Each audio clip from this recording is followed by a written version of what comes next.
Listen to the people. Listen to humanity. Listen to the parrot. Parrot TV. Parrot TV. Parrot TV. Parrot TV. Parrot TV. Parrot. Listen to the people. Listen to humanity. Listen to the parrot. Parrot TV.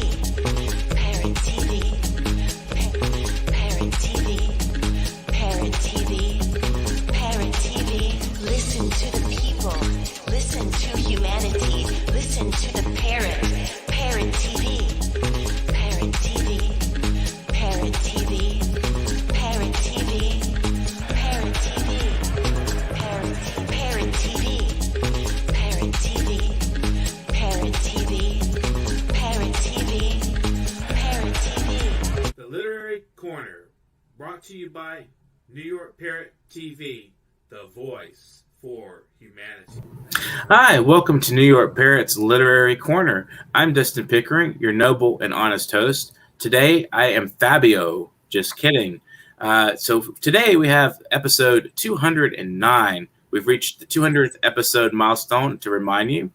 Today, our guest is Birdman313.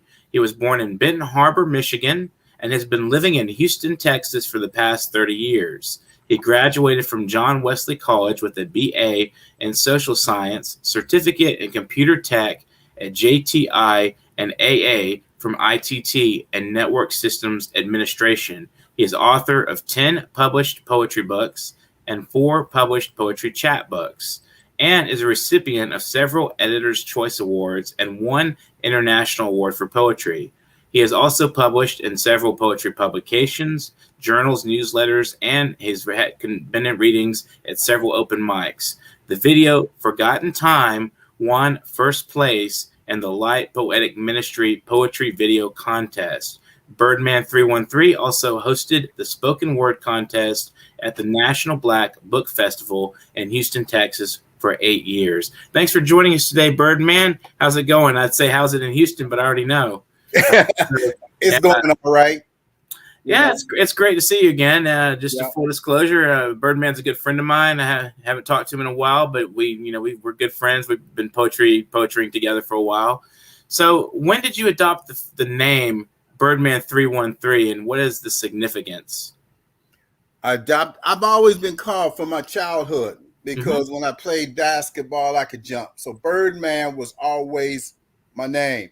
Once I started doing poetry and I started like linking up with sites, I put in Birdman, but it was so common. So I just chose the 313, which is my birthday.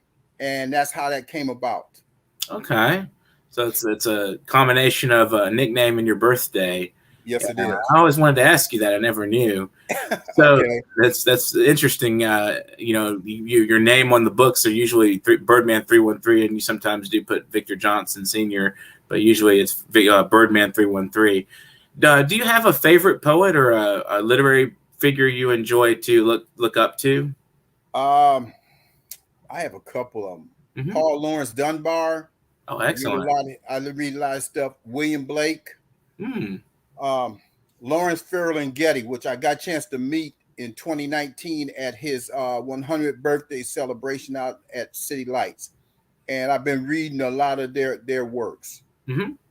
Yeah, I love City Lights myself. What was Ferlinghetti like in person? Humble. Yeah. That's all I can say. He was humble. I mean, he was 100, so, he was much humbled. And, I mean, he just like you hear about, and his work is really great. Interesting. Yeah, he seems like he would be somebody, living a long time. I know he passed away recently, but living so long and doing so much for the cultural community, especially in the United States, with the writers and the political and literary stuff he's done. He would be kind of big-headed, but he seems like you'd think that of somebody that's so accomplished, but apparently he's very humble and a very kind man. So he was pretty open to talking with people at his birthday gathering. Well, he was, but he didn't stay long because he was sick. Yeah. And so he was at City Light Bookstore, and then he left and went home, which I think his apartment was near City Light. So people was walking down the street and then he would go and he'd sit up in his chair, and you can actually see him at his apartment. Interesting, almost like Santa Claus. Yes. So when you hosted the Black Book Festival here in Houston, what did you like most about hosting it? And did you meet any interesting writers that kind of stuck around with you that you remembered? It was well, I did the poetry slam, and there's not too many. There's only one poet that I'm still kind of like, is because his wife is a poet, and I met her first at a reading at Texas Southern, and then he was one of the he actually got into the poetry slam too. He didn't win. And we met up again at the National Black Book Festival. And he said, I know you. I'm like, yeah, I know you too. And then she was like, wow, y'all know each other. I'm like, yeah. He said, yeah, I participated one year. So his name is Courtney Smith, I think it is.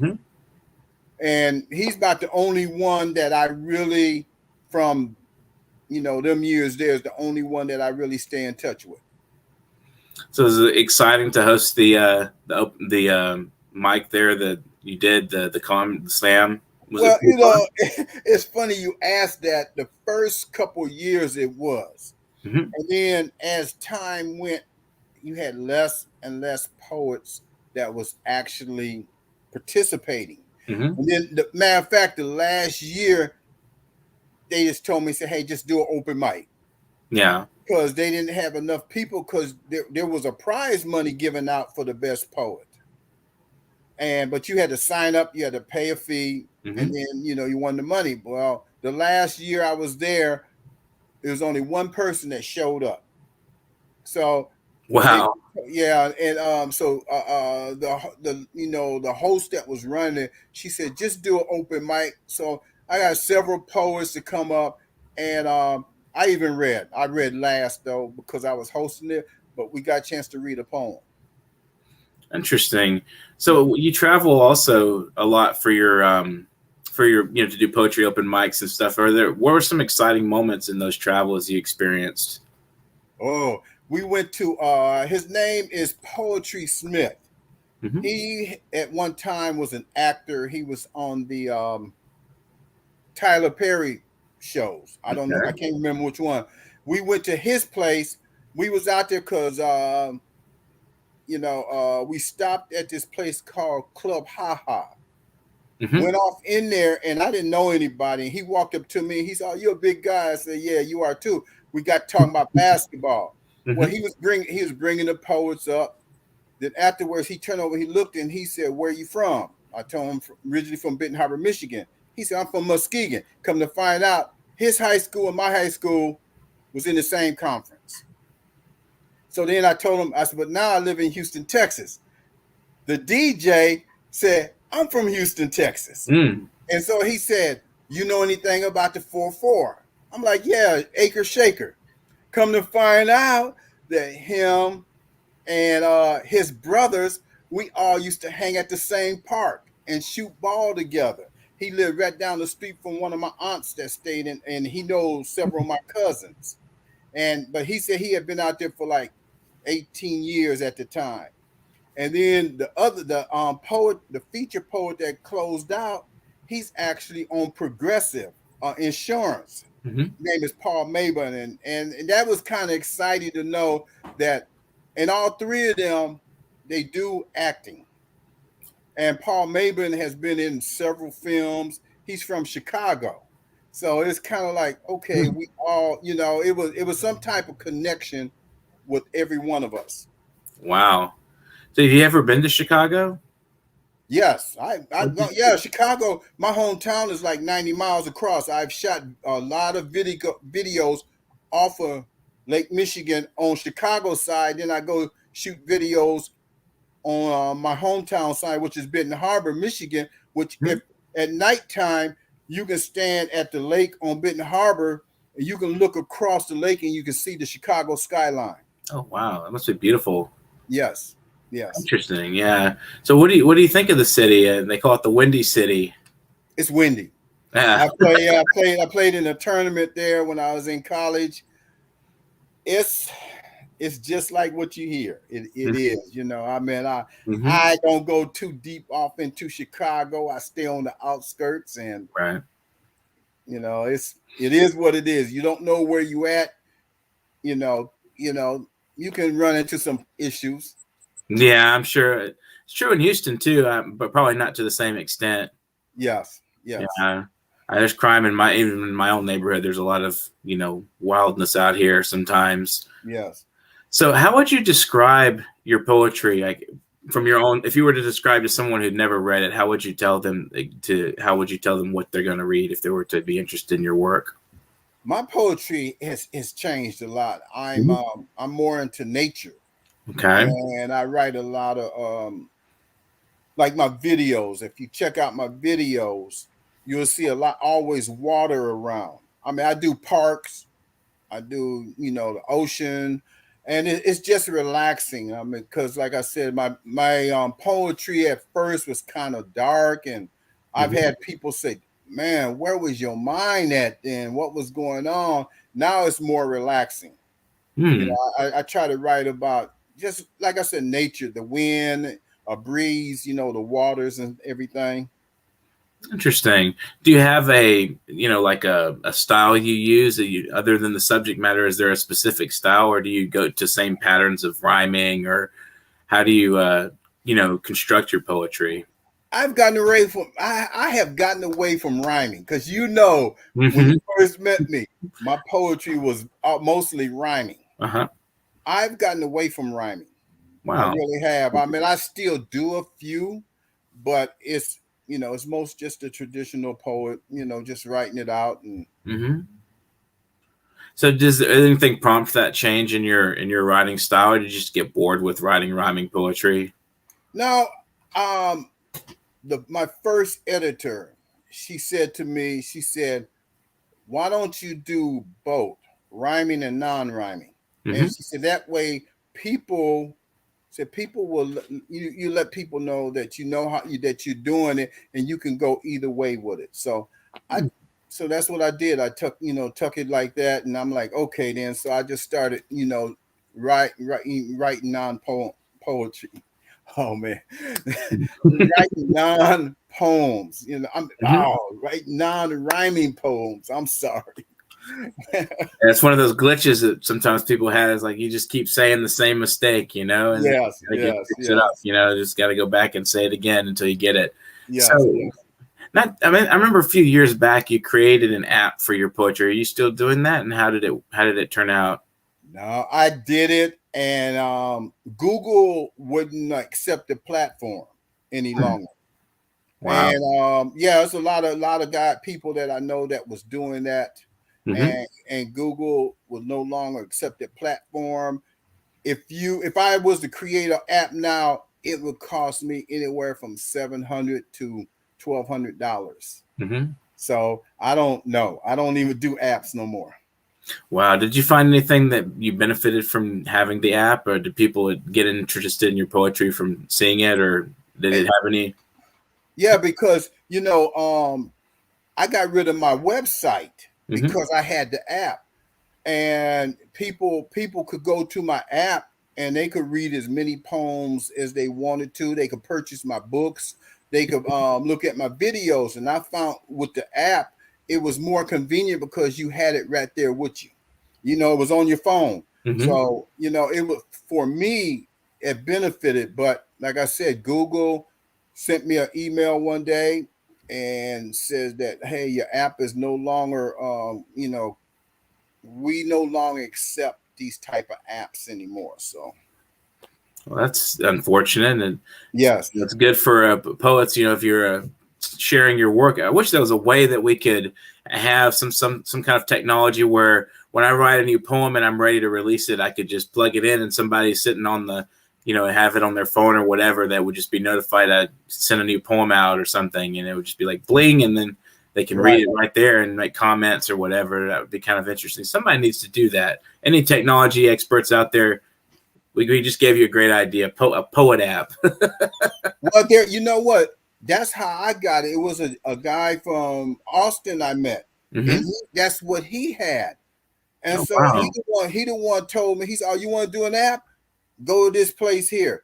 And I've searched and you can do an app, but it's gonna cost you now. It's not like you can do an app and you can do it for other people. Right. You know, that's the bad part about it. It'd be interesting to combine sort of the social media style communication with an app, some kind of app that would, where I could just, type in my poetry or whatever, and it would just, send out messages to the whole network, and everyone would be able to see it whenever they chose. I think that'd be kind of an interesting design that someone could do if they ever got bored and wanted to try that, something like that, or, something interesting to communicate across poets and artists. We're trying to work on that ourselves and, find ways to use the current platforms to reach out to creative writers and other artists. It's really kind of interesting. So I'm sure you have some entertaining stories about, and I can think of one myself that I was involved in of other people in the artistry community taking advantage of your talents, in some way, like, who I'm referring to. Yes. I met some pretty shady people. Yeah, I know that one was kind of a fun adventure. I guess you live, you learn, right? Yes. So sure. I don't know. Have you heard anything about him in a while? No, yeah. I just know that still, if you go on Google, my electronic books is on there. But I basically told everybody, that book is no longer in print. Mm-hmm. It was two of them. They're no longer in print. Right. So I just say, hey, they're not in print. If you ever want a copy, you have to get it directly from me. Right. I think Zach or ZM Wise, as he's known, was able to reclaim his book, get it from. Yeah, I think so. I think from what he's told me, there's a lot of people in publishing and just in entertainment in general that are just there to, leech off people and use their, provide some kind of fake credibility and say, hey, I can do this for you. And then anybody can put a book up on sale. That's not hard at all. When someone says I'm a publisher and then they get you involved and it turns out it's almost like a pyramid scheme kind of thing. A lot of people do that. I know we had another story about somebody, I can't remember his name. I think he went by Minister LA. Oh, that was another fun story. Hey, you know what? I have not heard from him since. I deleted anything that had to do with him. Mm-hmm. Period. Yeah, that was an interesting story. We had those events, and he was like, everyone has to dress in a suit and tie, $10 tickets. He had us pushing for the tickets and all this, and he's like, as you said, that when he saw that first event we did, and he came to that, first thing he said was, "We can make money off these folks." Yes. And I was like, "What?" Yeah. Well, see, I had an internet channel with him, mm-hmm. and come to find out, I was the only one paying. Wow. And they was taking my money, paying for his channel and the other guy's channel. So I said, hey, man, and then when I said, I told him one time, because I was in school at the time, and I said, hey, I'm taking some time off because I need to study for the, midterm. And he told me I couldn't do it. I'm like, oh, what? I'm like, okay. Then that's when I started seeing a whole lot of things going on. And then some people from my hometown, they said, I cannot believe you got involved with this guy here. Mm-hmm. And I'm like, I've been knowing him, we played baseball together, and we grew up, graduated, and I didn't know, but people change when they get, mm-hmm. when you don't see them for a while. Hey, people change. Yeah, there's quite a few. I can tell many stories about people that have changed over time and how they've become, either good for the good or the bad. Some people turned out and started off really bad and moved to become better people, and some people started off nice and then they just went to the dark side. It's you can't predict people. Right. Yeah, and I'm glad he's been, evicted, pushed out, because he was pretty exploitive, and luckily we didn't do much for him. We had like 5 people at that gathering, and he's like, we all have to wear ties and blah blah blah, and I'm not going to push for you, buddy. I'm sorry, not for that. Yes. That was really interesting experience, though. It taught me quite a bit about. I tend to look on the good side of people mostly, and that was something that I would learn that even small fry can be taken advantage of. I mean, at the time we were just a small journal; we weren't really doing much, and he's to see something big in it that he could take advantage of, and and it was like, what do you think you're going to get from me, or you, or anybody else? So he tried to take control of my website. Oh, ouch. And then when that, I'm like, okay, it's time to move on. It is time to move on. But yes. Yeah, that's not good. Yeah, I've met several people they start off nice, and then by the time you get to know them, they're not nice. Right. Lots of people like that. They hide until they get comfortable with you. Oh, yes. So, kind of a question again about your poetry. You've put out 10 books over the years. And I think when we were getting to know each other, you put out maybe 2 or 3. So, tell me about some of these other books you've put out. What are your titles that you have? I have Poetry in the Wind. Mm-hmm. And actually, that was the cover of that. I do all my covers now. I do all my covers. That cover there was, we went out in California, and actually the cover was the first house in LA, and it's cactus. Mm-hmm. And so I did that one. Reflections of Life. Oh, that cover was Pebbles Beach. Mm-hmm. We did a tour. It was a 6-day tour. We traveled from Vegas to LA to San Francisco and back to LA. And it was just a picture that caught my eye. And I was like, wow, that'd be nice for a book cover. So I used that. Words from the Heart is another one. That cover there was from Sylvan Beach in the port. And then I did Elements of Life, was a park that I went to, and I caught the sunset. So I try to be, I try to have a lot of nature. My 9th book, Poems by Birdman313, was actually Red Rock Canyon. I caught clips of all, the rocks and stuff. And then Poetry in Flight, which is my last one, was actually Sylvan Beach, and was feeding the birds. And they actually was, I'm talking about, they was like arm length. I could reach out and touch them. Wow. And I was feeding them. So I just went to snapping pictures of them. I got a lot of pictures of that. So I just said, well, you know what? Since it's poetry in flight, birds are in flight, I just decided to use that cover, that picture there. Very nice. Yes. Excellent. Well, we're going to take a brief break. We'll come back with some of your work. And so it'll be just a minute here. And so enjoy this wonderful piece that we're going to see during the break. Okay. Watching Parrot Literary Corner. 2 E 2 3 4. Well, I'm going down to the river. Hey, gonna try to take a ride. Hey, going down to the river, y'all. Lord, I'm gonna get on my knees and pray.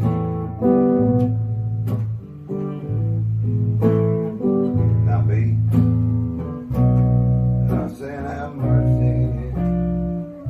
Oh, won't you have some mercy, please?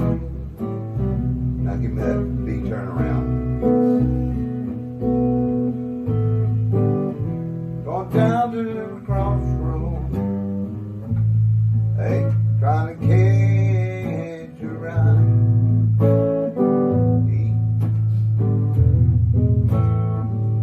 Well, I'm going down the crossroad.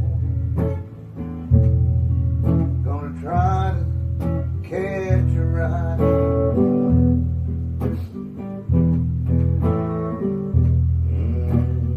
Hey, B, nobody seems to know me. Everybody seems to pass me by. B, going down to Rosedale.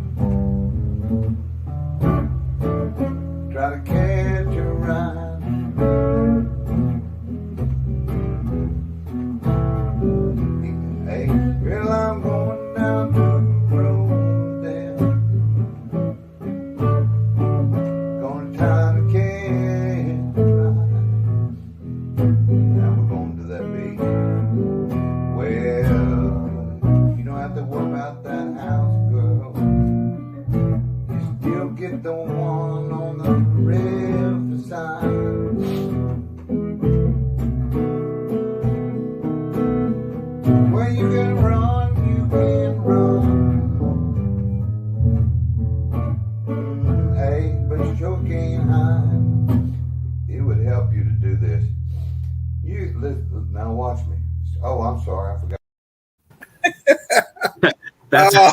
213 on the bass there, learning the bass. Who's the Yes. instructor there helping you teach his name out there? He's the one that lives in LaPorte. Uh-huh. And I haven't seen him in a while. He's been kind of ill. Okay. But I hopefully go and see him soon. But yeah, his name is Buddy. Okay. And we always Crossroads. we talk about music all the time. So he started letting me use his guitar, and then I got one. Then he started letting me use his bass, and then I got my own. So now I play at the house. Wonderful. So you're learning some chords and some scales there. Yes. Interesting. Yes. So if you'd like to share a couple of poems with us, we'd love to hear them. Okay. Let me. Strolling.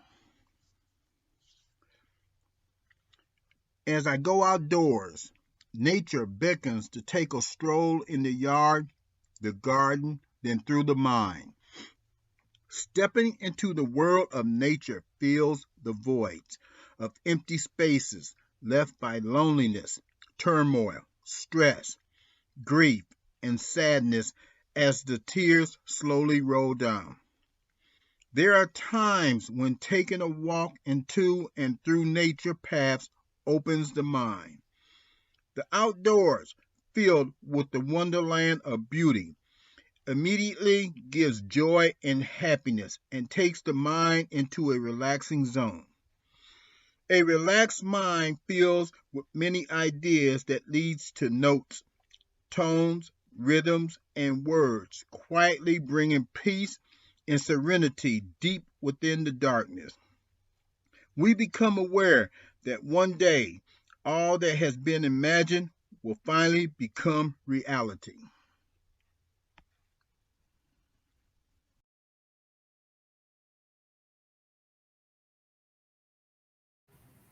Excellent. That was a spoken word piece there by you. I'm sure that was excellent. I loved your way you presented that with the pictures and the images. If you'd like to read some for us now, that would be great. We'd love to hear it live. Okay. Yeah. That actually is a new one. I just did that one last week. Excellent. So we got a sample of your music, and then we got a sample of your reading and video editing. So that was fun. Yeah. Now you can hear your poetry live. Okay. This one here is from my book, Poems. I don't know if you can see it that well. Mm-hmm. Poems. This is my 9th book. Oh man, I lost the page of the poem. Give me a minute. Quite all right. And viewers out there, remember that this is our 209th episode. We've hit a great milestone of over 200 episodes. So also keep a lookout for information regarding our upcoming Series 2 of the Parrot, Literary Parrot. So keep an eye out for that. We've been posting flyers and sending out emails. If you're on the invite list, then send us your work. Don't forget. Okay. I found one. It's not the one I was going to read, but you know what? But all right. Here, it's titled, I wrote this one when we was out in San Francisco. Mm-hmm. And it's titled Peace by the Sea. I sit on a lonely beach, looking at footprints in the sand. Thousands of miles of the bay can be seen for eternity as waves wash upon the shoreline. While the wind moves the sand across the beach, seagulls squawk and fly over. No other living creatures make a sound, so as not to disturb the peace of the sea and sky. Silence wraps around the beach as the sun shines silently. When its daily race is run, it sinks softly down into the sea. I sit alone on the beach on a lonely day, watching the waves wash away the sand. As I close my eyes, the cool mist relaxes my mind and soul. Once again, I'm left alone on the beach. No matter what happens on the beach, the water constantly moves. With every crash of the blue wave, stress washes away.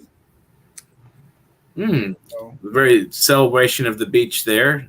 You kind of get the feel of looking out at the vast ocean, and there's that one line in there where you talk about no matter what, the waves still crash and go, and it's almost like a saying in the same way with life. No matter how many conflicts and struggles you have, it just continues forward and nothing stops, the ever ceasing motion.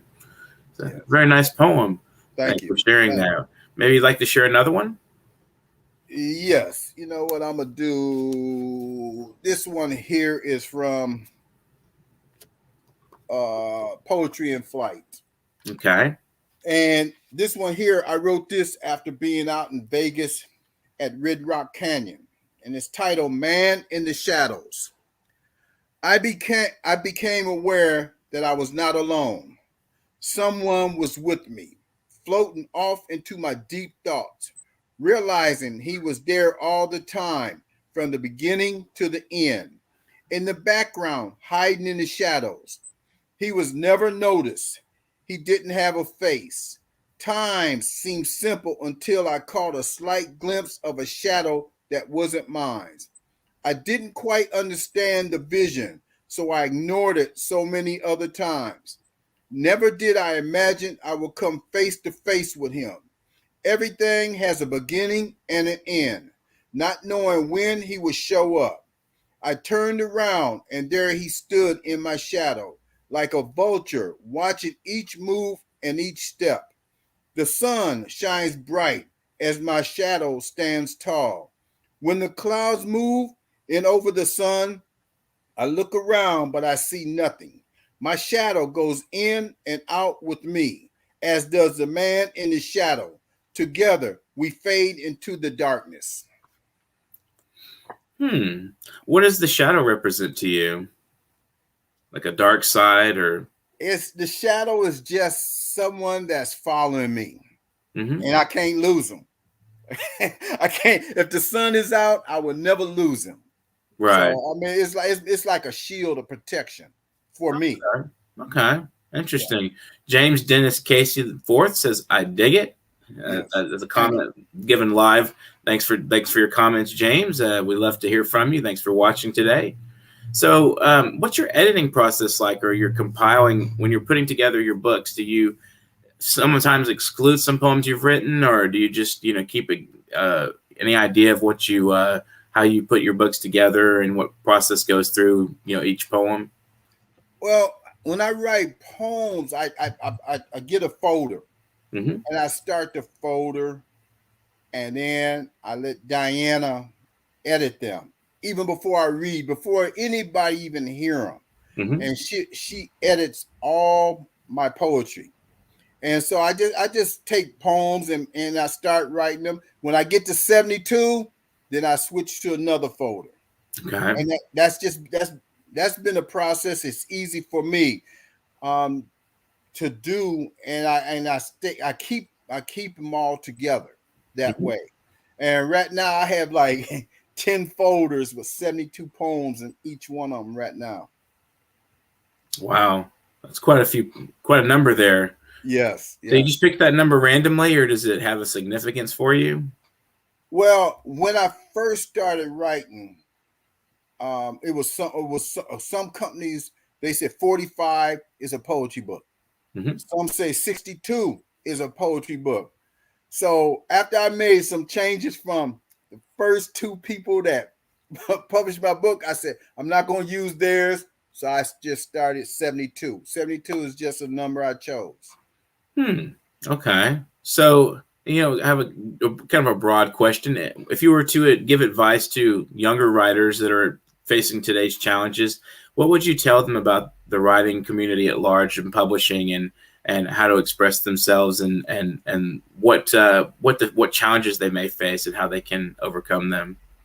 The challenges is you're going to always have those who like your poetry.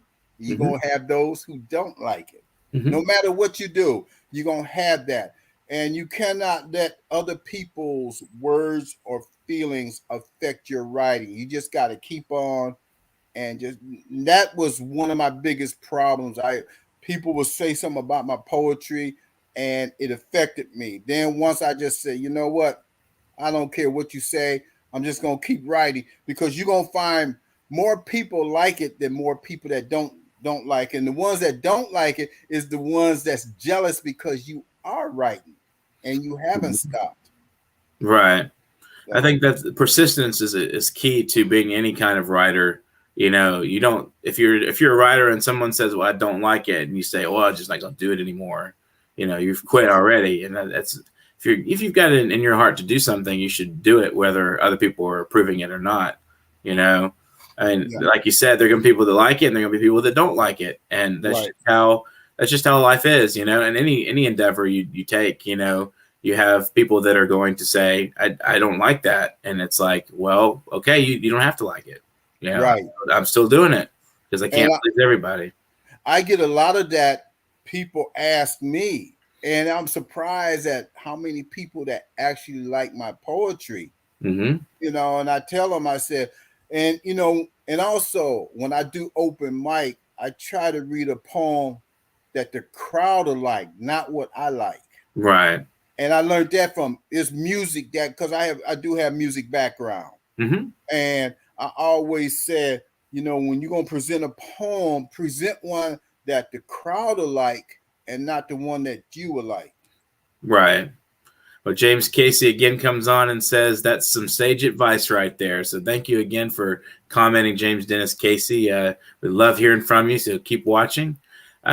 So, you know, what are your plans for the future? I mean, we're kind of dealing with an age. We're starting to relax a little bit with these restrictions we've had for all these last 2 years. And do you still plan to do some more traveling or putting some more books out? What are your plans for your poetry in the future? Well, I'm not. We're not going to travel until next year. Okay, it's already been set. And I'm gonna continue to put books out whether I travel or not. Right. You know, like I said, I have 10 of them, 10 folders already. That's completely edited. And hey, I'm just whenever I have the need to, you know, put it out there, I put them out there. Excellent. Yeah. So, what is the root of what inspires you to write? What kind of do you get into a mood, or do you just sit down every day and think, okay, right now is my time to write? What pushes you into that place where you have to sit down and write something? Music. Oh, wow. Music, you know, because like I said, I have a musical background. My dad was a drummer. Okay. And from the time I was 5 years old, he had me, you know, playing music. And then a musician, Junior Walker from Junior Walker and the All-Stars, always told me, he said, if you're going to play music or you're going to do your own stuff. And I find writing so relaxing for me when I'm stressed out. I'll put my headphones or earplugs in. I'll listen to some music and then I'll just start writing. Right. Excellent. So what would your final message to our viewers be? Hey, I hope you enjoyed what you've seen, you know, and I hope, you know, you visit my YouTube page. I have books at Amazon.com /author/Birdman313. Excellent. So you have any shout outs you'd like to throw out there, some thank yous to people who've supported you? Hey, you know, I thank people every day. Just thank you for following me, supporting me. You don't have to buy a product to support me. You know, if you just say, hey, I enjoy your poetry, that's good enough for me. Excellent. That's good attitude. I think, you know, just supporting the audience, giving the audience something to think about and appreciate is, you know, and even if it's just a few people, you know, performing for 5 or 500, you know, it's good that people are being moved by what you're doing. Yes. So thank you for being on the program today, Birdman. It's been wonderful. You have my YouTube page address, don't you? If you want to give it, throw that out for you. We'll see if we can. That way, people can hear it and if they can take a look at it if they want. Okay, because I have over 400 videos on there. just to let you know, it's youtube.com/A for author, P for poet, B for Birdman31355. All right. So guys, take a look at his YouTube station, his author page on Amazon, get acquainted with this man's work and let us know what you think, you know, and again, leave comments on the program if you are watching. So it's been wonderful talking with you. I mean, it's been a while since we've had a conversation, so it's wonderful and pleasant speaking with you. So have a great day and, you know, just get out there and write some more. Oh, yes. Trust me, I will. I will. Play some bass, too. Yeah, thank you for having me on here. Absolutely welcome. It's been really nice. Yes. This has been Parrot Literary Corner. I'm Dustin Pickering, and today we had Birdman313, and this is episode 209. We've reached our over 200 episodes. So you guys out there, if you are in doubt as to how long we're going to continue this, I think we're showing ourselves to be consistent. So we want guests on the program. If you know anybody who is a creative writer who needs a platform, who would like to discuss their work, the world surrounding us, their own locales and what they do to support their craft and find inspiration, you can contact me, Dustin Pickering, at literarycorner@newyorkparrot.com. And please keep sharing our content as well. We thrive and we love and everything you do, guys, to support us. We really appreciate you. So share, like, and love our content. And if you're on Facebook right now, go subscribe to our YouTube. Hit that red button. Bleep, blank, blank. You'll be subscribed, and you'll be updated every time we come live. So please do that. And if you would like to donate, donating is loving, as they say. PayPal.me/NYParrot. It helps us improve our production and keep things moving. So if you would like to help us out and with some money, that would be great. If not, you can also buy our anthology coming out, Series 2, which will be the Literary Parrot Series 2, due out December 1st. Perfect timing for Christmas. You can share it with libraries, friends, family, brothers-in-laws, and other people that you consider family who are somewhat family or somewhat not. Either way, people that you love and care about, and some people that you don't who actually need to be enlightened and learn a little bit of literature. Those people, you need books too. So give them out, just hand them out, go out on the street, throw them at people, and make them happy. So and remember, if you were wanting to contribute to that anthology, if you've been a guest on a previous program, we'll be in touch with you by email, or you can take a look at our flyer on Facebook and get more information from that. We'll be keeping everybody updated as the process goes along. And the official date for submissions and deadline is November 15th. It's right around Thanksgiving here in the States. So we'll be sitting around eating turkey and some pudding and all that stuff while we're putting that anthology together. Hopefully we won't get any kind of stuffing on the manuscripts or anything. But if that happens, then we apologize. We're very sorry for that. So anyway, just guys, keep watching the program. We love you guys so much. Just keep sharing our content and again, subscribe if you've not subscribed. Get out there and write. Tell others to write. Ensure that this wonderful world we live in is full of literature and great ideas and wonderful thoughts and things that we can, appreciate. This has been the Parrot Literary Corner. Have a great afternoon. The Prisoner. I can still smell you on my pillowcase, in the comforter and sheets. Thought about doing laundry, but decided to keep you with me just a little while longer. Riding giants. Each new love affair is like standing in front of a 50-foot wave. It looked doable from shore. Gifts. The son of a bitch left me broke and blacked out, with a stripper's name written in black Sharpie on my forearm. 3 bright orange traffic cones in my bedroom, and a 2-day hangover. He is the best friend ever. Wishful thinking. We kissed once. It was on the corner of Rampart Street in St. Peter, New Orleans. I wish I could say it was that magic movie moment with the perfect song, perfect setup, lighting just right, and bright orange moon overhead. Anticipation giving way to action like the final scene in 16 Candles, when the 2 main characters are kissing on a table, birthday cake shining with lit candles in between, and nothing left to wish for. And when the credits rolled, everyone was already halfway home, satisfied and happy with what the stars brought to them.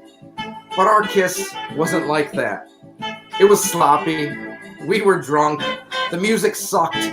There was spilled beer and strangers crowding our space. We could not really call it romantic. We could only admit that happened once. There have been no second chances. I have had 1,000 more moments between that kiss and today. Some amazing, others incredible, fulfilling and fun, but all have put me here, back here, alone, staring at the stars, with only one wish left. Corner, brought to you by New York Parrot TV, the voice for